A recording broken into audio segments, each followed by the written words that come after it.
પુલવામા હુમલા પછી ભારતમાં હાલમાં સૌથી મોટો આતંકી હુમલો પહેલગામમાં થયો કે જેમાં આતંકવાદીઓ દ્વારા ધર્મ પૂજીને હિન્દુ પ્રવાસીઓને મારવામાં આવ્યા।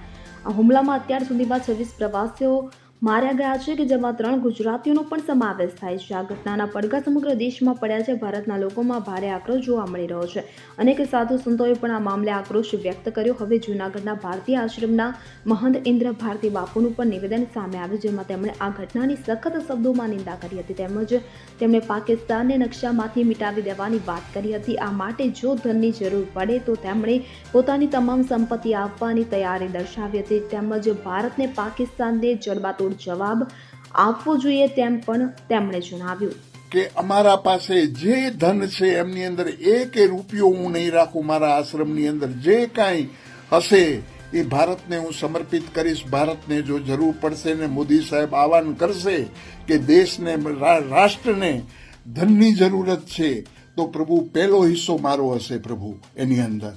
તો હરેક ભારતવાસીઓને આજે આપણે ભારતીય થઈ કરી અને મોદી સાહેબના આપણે હાથ મજબૂત કરવાના છે અને એને એટલા આશીર્વાદ આપો કે આ જે જંગ છે આ નાપાક નીચ સાથે એ જલ્દીથી જલ્દી જીતીએ આપણે અને આપણે વિશ્વની અંદર ડંકો વગાડીએ કે ભારત શું છે, ભારત કેટલું સહન કર્યું છે અને છેલ્લે બાકી સહન શક્તિની ચરણ સીમાએ જ્યારે આવ્યા ત્યારે આ ચીજ કરવી પડી મોદી સાહેબને। નહીં તો 2014થી આજે 25 સુધી સૈન મોદી કરે છે, મોદી સાહેબ કરે છે અને આજે જો જવાબ દઈએ તો પ્રભુ એ કોઈ ખોટું છે નહીં અને જવાબ જડબાતોડ દેવો જોઈએ। નાપાકને નાપાક જ કરી નાખવો જોઈએ।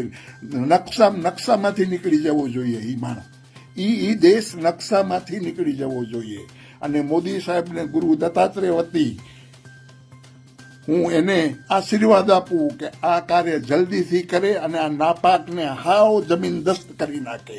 ઓમ નમો Narayan. Bureau report CN24 news. હવે જુઓ દેશ દુનિયાની તમામ ખબરો તમારી આંગળીના ટેરવે।